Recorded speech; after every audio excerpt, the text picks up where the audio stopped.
ناظرین آداب۔ Maulana Azad national Urdu university کے تعلیمی پروگرام میں آپ کا خیر مقدم ہے۔ آج ہم اردو شاعری میں فیض احمد فیض کی شعری اسلوب یا روایت پر بات چیت کریں گے۔ ہم جانتے ہیں کہ یہ جو 21ویں صدی میں طرز بیان شاعری ہے، اس کا لیجنڈ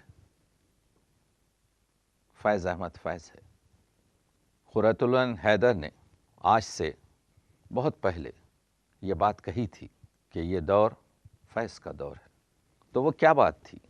فیض نے کہا تھا، ہم نے جو طرز فغاں کی تھی قفس میں ایجاد، فیض گلشن میں وہی طرز بیاں ٹھہری ہے۔ فیض کی شاعری کا اگر آپ جائزہ لیں تو آپ دیکھیں گے کہ اردو کی کہکشاں میں جہاں پر دبیر کے پاس 1,22,000 سے زیادہ اشعار ہیں، میر انیس کے پاس 90,000 کے قریب اشعار ہیں، علامہ اقبال کے پاس 28,000 سے زیادہ اشعار ہیں، میر تقی میر کے پاس 36,000 سے زیادہ اشعار ہیں، غالب کے پاس 14,000 سے زیادہ اشعار ہیں، بہت ہی کم مقدار میں اشعار فیض کے پاس موجود ہیں۔ فیض کی اگر غزل کے اشعار کو آپ دیکھیں تو وہ تو 500 سے بھی کم ہیں۔ اگر غزلوں کی تعداد آپ دیکھیں تو 70 سے کم ہے۔ 55 سال کی مشق شاعری میں 70 غزلیں فیض نے لکھیں، یعنی سال میں 1.5 غزل لکھی۔ تو آپ جانتے ہیں کہ 1.5 غزل تو ہمارا شاعر ناشتے پہ کہہ لیتا۔ اتنی کم شعری سرمائے، اگرچہ کہ نظموں کی تعداد 180 ہے اور وہ اشعار 1,400 سے زیادہ ہیں، تو کل 1,800-1,900 اشعار اس وقت مطبوعہ حالت میں فیض کے ہمارے پاس موجود ہیں، جس سے فیض 21ویں صدی کا مایہ ناز، ممتاز، لیجنڈ، ایک ایسا شاعر قرار پایا ہے کہ لوگ اس کی تقلید بھی کر رہے ہیں۔ وہ کیا بات تھی؟ وہ ایک اسلوب تھا۔ اگر آپ فیض کے پہلے مجموعے نقش فریادی کا جو 1941 میں شائع ہوئی جائزہ لیں تو آپ کو معلوم ہوگا کہ وہ مجھ سے پہلی سی محبت میرے محبوب نہ مانگ، اس زمانے میں جب شائع ہوئی تو اردو دنیا میں ایک ہلچل سی ہوئی کہ بھائی اتنی خوبصورت رومانی اور رومانٹک نظم کا مزہ فیض نے کرکرا کر دیا۔ اگر آپ کو وہ غزل، میں نے سمجھا تھا کہ تو ہے تو درخشاں ہے حیات، تیرا غم ہے تو غم دہر کا جھگڑا کیا ہے، تیری صورت سے ہے عالم میں بہاروں کو ثبات، تیری آنکھوں کے سوا دنیا میں رکھا کیا ہے، تو جو مل جائے تو تقدیر نگوں ہو جائے، یوں نہ تھا میں نے فقط چاہا تھا یوں ہو جائے، اور بھی دکھ ہیں زمانے میں محبت کے سوا، راحتیں اور بھی ہیں وصل کی راحت کے سوا۔ دیکھا آپ نے؟ نظم پوری رومانس اور عشقیہ اور احساسات اور جذبات سے بھری ہوئی ہے، لیکن پلٹ لیتی ہے ان گنت صدیوں کے تاریک بہیمانہ طلسم، ریشموں اطلسو کم خواب میں بنوائے ہوئے، جا بجا بکتے ہوئے کوچو بازار میں جسم، خاک میں لتھڑے ہوئے خون میں نہلائے ہوئے، جسم نکلے ہوئے امراض کے تنوروں سے، پیپ بہتی ہوئی گلتے ہوئے ناسوروں سے۔ لوگوں نے کہا کہ فیض اتنی خوبصورت رومانی نظم تیری آنکھوں کے سوا دنیا میں رکھا کیا ہے، پھر یہ گلتے ہوئے ناسور بہتی ہوئی پیپ، تم نے مزہ کرکرا کر دیا۔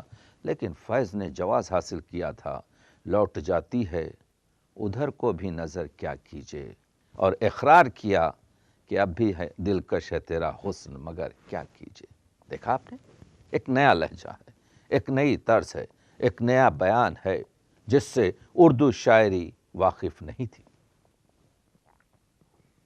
چنانچہ اس کے 10 سال بعد جب فیض کی دوسری کتاب دست صبا، اس کے بعد مختلف ان کے مجموعے جو آتے ہیں، اس وقت فیض کا لہجہ مختص اور مشخص ہوتا ہے، لیکن اسی نقش فریادی میں فیض کا لہجہ پوری طریقے سے ظاہر ہے۔ یہ لہجہ اردو ادب میں جدید لہجہ تھا۔ شاعر لوہار کی دکان سے گزر رہا ہے، وہاں پر زنجیر بن رہی ہے۔ شاعر کے خیال میں یہ ہے کہ یہ زنجیر جب بنے گی تو کسی کو پہنائی جائے گی، کسی کو قید کیا جائے گا، اس کے جسم و زبان پر پابندی لگائی جائے گی۔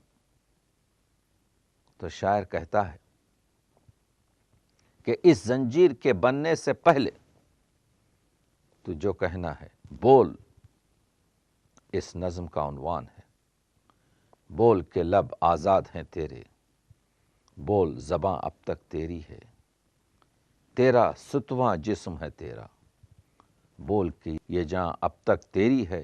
دیکھ کہ آہن گر کی دکان پر تیز ہیں شعلے، سرخ ہے آہن کھلنے لگے خفلوں کے دہانے، پھیلا ہر ایک زنجیر کا دامن، بول یہ تھوڑا وقت بہت ہے جسم و جاں کی موت سے پہلے، بول کہ سچ زندہ ہے اب تک، بول جو کچھ کہنا ہے کہہ لے۔ یہ اسلوب، یہ طرز بیان، یہ نرمی فیض کے شناخت بن رہی ہے۔ فیض کا لہجے کا تعین ہو رہا ہے۔ ایک جو مشہور خطا ہے فیض کا کہ رات یوں دل میں تیری کھوئی ہوئی یاد آئی، جیسے ویرانے میں چپکے سے بہار آ جائے، جیسے صحراؤں میں ہولے سے چلے باد نسیم، جیسے بیمار کو بے وجہ قرار آ جائے۔ آخر ان 4 مصروں میں کیا بھرا تھا کہ یہ مصرے زبان زد عام ہو گئے، اور آج 80 سال 70 سال گزرنے پر بھی لوگ اس پر واہ واہ کہتے ہیں۔ اصل میں مسئلہ یہ ہے کہ نرم الفاظوں میں یہ مصرے جو کہے گئے ہیں، جب بیمار کو قرار آ جائے تو بیمار نہیں رہتا، جب صحراؤں میں نسیم چلتی ہے تو پھر وہ صحرا نہیں رہتا، جب ویرانوں میں بہار آ جاتی ہے تو وہ چمنستان ہو جاتا ہے۔ تو یعنی تیری یاد کچھ ایسی تھی کہ جس نے انقلاب عظیم کر دیا۔ یہ لہجہ نرم ہے مگر اس کا اثر بہت دیر پا ہے۔ جب فیض کی وہ نظم صبح آزادی کہ چلے چلو کہ وہ منزل ابھی نہیں آئی شائع ہوئی، تو بمبئی سے سردار جعفری نے کہا یہ کیا نظم ہے، اس میں کہاں ترقی پسندی ہے؟ یہ نظم تو کوئی آریہ سماج کا شاعر بھی کہہ سکتا ہے، یہ نظم تو کوئی مسلم لیگ کا متعصب بھی کہہ سکتا ہے، اس میں ترقی پسندی کہاں ہے؟ لیکن فیض نے بتا دیا تھا کہ نجات دید و دل کی گھڑی نہیں آئی، چلے چلو کہ وہ منزل ابھی نہیں آئی۔ تو آپ نے دیکھا بعد میں لوگوں نے اقرار کیا کہ سچ ہے کہ فیض کا لہجہ دھیما ہے۔ اگر آپ حبیب جالب کا وہ دیکھیں گے، دفن ہو گئے سب نگینہ لوگ، حکمراں ہو گئے سب کمینہ لوگ، اس میں تندی ہے، اس میں اثر زیادہ ہے، لیکن فوارے کی طرح سے اثر بلند ہوتا ہے اور فوارے کی طرح سے فوراً یہ اثر ختم ہو جاتا ہے، لیکن فیض کا اثر ہمیشہ دل پر رہتا ہے۔ متاع لوح قلم چھن گئی تو کیا غم ہے، کہ خون دل میں ڈبو لی ہیں انگلیاں میں نے، زباں پہ مہر لگی ہے تو کیا کہ رکھ دی ہے، ہر ایک حلقے زنجیر میں زباں میں نے. تو یہاں پر لہجے میں ایک پختگی ہے. جب راولپنڈی سازش کیس میں فیض کو پکڑا جاتا ہے تو فیض نے اس پوری سازش کی داستان کو ایک ہی شعر میں کہا. وہ بات سارے فسانے میں جس کا ذکر نہ تھا، وہ بات ان کو بہت ناگوار گزری ہے. یہ بات وہ ہے، یہ اسلوب وہ ہے، یہ طریقہ کار وہ ہے، یہ گفتگو کا انداز وہ ہے جس میں پائیداری ہے. فیض کی ایک نظم ہے، زندان کی شام. ہوا یہ کہ فیض کی ہر روز لاہور کے زندان میں ایک نوجوان سے ہوتی رہی جس کا نام حسن ناصر تھا، جسے اسپائی ہونے کی، جاسوس ہونے کی وجہ سے زندان میں رکھا گیا تھا. فیض نے دیکھا کہ وہ کچھ دن سے نظر نہیں آتا. معلوم کرنے پر معلوم ہوا کہ وہ تو شکنجے دے کر، ٹارچر کر کر قتل کر دیا گیا اور بغیر فیملی کی اطلاع کے اسے دفن بھی کر دیا گیا. فیض نے ایک نظم لکھی کہ شام کے، پوری نظم امیجری میں ہے، پوری نظم ایک قسم کے اشاروں میں ہے. شام کے پیچ و خم ستاروں سے زینہ زینہ اتر رہی ہے رات، یوں صبا پاس سے گزرتی ہے جیسے کہہ دے کسی نے پیار کی بات. صحن زندہ کے بے وطن اشجار، سرنگوں محو ہیں بنانے میں دامن آسماں پہ نقش و نگار. شانہ بام پر دمکتا ہے مہرباں چاندنی کا دست جمیل. خاک میں گھل گئی ہے آب نجوم، نور میں گھل گیا ہے عرش کا نیل. یہ امیجری، اس طرح کی شاعری ہمارے پاس حسرت موہانی کے پاس ہے، ہمارے پاس اختر شیرانی کے پاس ہے، ہمارے پاس بہت سے نیچرلسٹ شعراء کے پاس ہے. لیکن جو چیز نہیں ہے وہ اس نظم کا موڑ ہے. دل سے پیہم خیال کہتا ہے اتنی شیریں ہے زندگی اس پل، ظلم کا زہر گھولنے والے کامیاب ہو سکے ہیں آج نہ کل. جلوہ گاہ وصال کی شمع، حسن ناصر کو اگر وہ قتل بھی کر دیں، جلوہ گاہ وصال کی شمع وہ بجھا بھی چکے اگر تو کیا، چاند کو گل کریں تو ہم جانیں.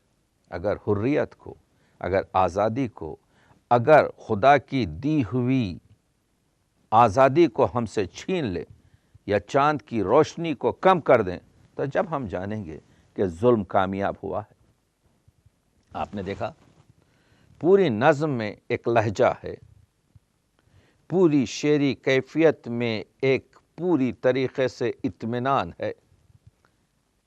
شاعر کی بات قاری تک یا سمجھنے والے تک، ناظر تک پہنچتی ہے اور وہ سمجھتا ہے. تو یہ امیجری ہے. یہ چیز فیض کے اسلوب میں اہمیت کی چیز ہے. فیض نے استعاروں، تشبیہات میں گفتگو کی ہے، لیکن کوئی جدید استعارے کی تخلیق نہیں کی، بلکہ انہی پرانے ساغروں میں نئی شراب بھری ہے. جیسے بلبل، پھول، صیاد، انہی کو لے کر مجاہد، حکمراں اور وطن، انہی پرانے ساغروں میں نئی نئی شراب بھری ہے. تو فیض کا کمال یہ ہے کہ فیض دھیمے لہجے کے شاعر ہیں. فیض کہ فرماتے ہیں ہمارے دم سے ہے کوئے جنوں میں اب بھی خجل، ابائے شیخ و خبائے امیر و تاج شہی. ہمیں سے سنت منصور و قیس بندہ ہے، ہمیں سے باقی ہے گل دامنی و کچ کلہی. تو کچ کلاہی جو ہے یعنی گفتگو کا وہ انداز جو فیض نے اپنی شاعری میں کیا ہے کہ پیو کے مفت لگا دی ہے خون دل کی کشید، گراہیں اب کے مئے لال و فام کہتے ہیں. یہ ایک انداز ہے، ایک گفتگو کا نیک ہے جو اردو کی شاعری میں فیض سے پہلے موجود نہیں تھا۔ بہت سی ترقی پسند شاعروں نے کوشش کی کہ فیض کے طرز کو اپنائیں، لیکن میں کہہ سکتا ہوں کہ نہ ہوا پر نہ ہوا فیض کا انداز نصیب، کیونکہ فیض کے پاس ایک طریقہ کار ہے۔ ایک مثال سے واضح کرتا ہوں، کسان پر نظم جوش کے پاس بھی ہے، نجم افندی کے پاس بھی ہے، علامہ اقبال کے پاس بھی ہے۔ اردو کے کئی شعراء نے کسان پر، مزدور پر، محروم طبقے پر نظمیں لکھی ہیں، لیکن جب فیض نے لکھی تو فیض نے کسان کے مقام کو پہلے سمجھایا۔ ان کی جو مشہور نظم ہے، جو در حقیقت منشور ہے، انتصاب، آج کے نام اور آج کے غم کے نام، وہ کسان کا تعارف کرواتے ہیں۔ بادشاہ جہاں والی ماں سوا، نائب اللہ فی الارض دہقاں کے نام، یعنی کسان نائب اللہ فی الارض ہے، اللہ کا نائب ہے زمین پر، والی ماں سوا، اللہ کے سوا ہر ایک شخص کا سرپرست ہے، بادشاہ جہاں ہے، بادشاہ جہاں والی ماں سوا، نائب اللہ فی الارض دہقاں کے نام۔ جب اسٹیٹس، جب اس کا مقام بتا دیا تو پھر کہا کہ اس پر کیا ظلم ہوا۔ اس کے ڈھوروں کو ظالم ہکا لے گئے، اس کی بیٹی کو ڈاکو اٹھا لے گئے، ہاتھ بھر کھیت سے ایک انگشت پٹوار نے کاٹ لی، دوسری مالیے کے بہانے سے سرکار نے کاٹ لی، اس کی پگ زور والوں کے پاؤں تلے دھجیاں ہو گئی۔ دیکھا آپ نے؟ یہ ہے لہجہ، یہ ہے اسلوب، یہ ہے شعری روایت، کہ وہ جب بھی کرتے ہیں اس نطق و لب کی بخیہ گری، فضا میں اور بھی نغمے بکھرنے لگتے ہیں۔ درے خفس پہ اندھیرے کی مہر لگتی ہے تو فیض دل میں ستارے اترنے لگتے ہیں۔ ظالم کو، جابر کو، ستمگر کو شرمندہ کرنا، بے اثر کرنا، نقاب ان کے چہروں سے اتارنا، وہ بھی ایک آرٹ ہے، وہ بھی ایک اسلوب ہے۔ ہم دیکھتے ہیں کہ فیض نے مرثیہ بھی لکھا 72 مصرعوں کا، اور اس میں وہ شعر رکھا، جو ظلم پہ لعنت نہ کرے آپ لئی ہیں، جو جبر کا منکر نہیں وہ منکر دی ہے۔ تو آپ نے دیکھا ظلم اور ظالم اور مظلوم کے رشتے سے فیض کس طریقے سے سماج کی شاعری کو جوڑ رہے ہیں۔ فیض رومانی شاعر ہے، وہ جا رہا ہے کوئی شب غم گزار کے۔ تو آپ دیکھ رہے ہیں وہ کہنے والا، ویسی شاعری کرنے والا جب انقلابی شاعری پر آتا ہے، بلا سے ہم نے نہ دیکھا تو اور دیکھیں گے، فروغ گلشن و صوت ہزار کا موسم۔ ٹھیک ہے، ہم کوشش کرتے رہیں گے۔ اگر ہم آزادی کا دن دیکھنا ہمیں نصیب نہ ہوگا، کوئی بات نہیں، بلا سے ہم نے نہ دیکھا تو اور دیکھیں گے، فروغ گلشن صوت ہزار کا موسم۔ ایک دن بہار آئے گی، ایک دن آزاد ہوں گے لوگ۔ تو اس قسم کی جو مثبت تھنکنگ ہے۔ ایک اور چیز جو فیض کے پاس نمایاں طور پر ہے، جیسا میں نے عرض کیا کہ فیض کے کلام میں احساس کی شدت ہے، عمل کرنے کی حسرت نہیں بلکہ عمل کرنے کی کوشش ہے اور جذبے کا خلوص ہے۔ فیض کے پاس فلسفہ زندگی نہیں بلکہ مسائل زندگی پر گفتگو ہے۔ فیض کے پاس صرف رومانیت نہیں بلکہ رومانیت کے ساتھ ساتھ سماج کے مسائل پر بھی گفتگو ہے۔ فیض کے پاس قنوتیت نہیں ہے بلکہ فیض کے پاس رجائیت اور اعلیٰ پیمانے کی سوچ ہے۔ فیض کے پاس انفرادیت نہیں ہے بلکہ فیض کے پاس اجتماعیت ہے۔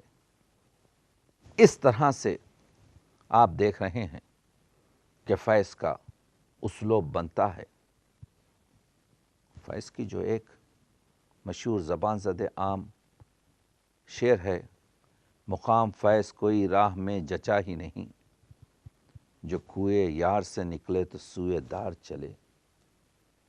یہ شعر اس وقت تک مکمل نہیں جب اس کو آپ جوڑ دیں فیض کے دوسرے شعر سے، فیض تھی راہ سر بسر منزل، ہم جہاں پہنچے کامیاب آئے۔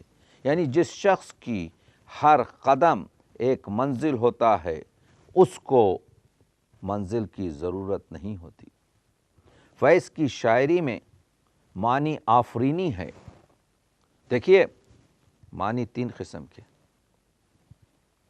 ایک ہوتا ہے معنی صورتیہ، یعنی میں جب کہتا ہوں کہ بادشاہ کے سر پر تاج ہے تو آپ کے ذہن میں ایک بادشاہ کی صورت آ جاتی ہے، ایک تاج بھی آ جاتا ہے، اس کو کہتے ہیں معنی صورتیہ۔ دوسرا معنی ہے معنی فکریہ، یعنی میں جب کہتا ہوں کہ علم دولت سے بڑا ہے تو نہ علم کی کوئی تصویر آتی ہے نہ دولت کی کوئی تصویر آتی ہے۔ اور تیسری چیز ہے معنی شاعرانہ، یعنی تشبیہ اور استعاروں اور محاسن زبان میں گفتگو ہو۔ فیض کے اسلوب پر اس مختصر سی گفتگو میں ہم نے یہ دیکھا کہ فیض کا لہجہ دھیما ہے، فیض کا لہجہ منفرد ہے، فیض کے لہجے میں حریت، آزادی کے تمام اقدار موجود ہیں۔ فیض نے صحیح کہا تھا کہ ہم پرورش لوح و قلم کرتے رہیں گے، جو دل پہ گزرتی ہے رقم کرتے رہیں گے، میں خانہ سلامت ہے تو ہم سرخی میں سے تزئین در و بام و حرم کرتے رہیں گے۔ تو وہ شاعر، اس کا اسلوب جدید ہے اور ہم سمجھتے ہیں کہ 21ویں صدی میں یہی اسلوب جاری رہے گا اور یہی دور فیض کا باقی رہے گا، اور لوگ کوشش کریں گے کہ فیض کے رنگ میں رنگ کر اپنے اشعار کو رنگین بنائیں۔ ہم آج کے پروگرام میں فیض کے اسلوب پر اتنی ہی گفتگو کو ختم کرتے ہوئے دوسرے پروگرام میں جاری رکھیں گے۔ اب آپ سے اجازت لیتے ہیں، آداب عرض۔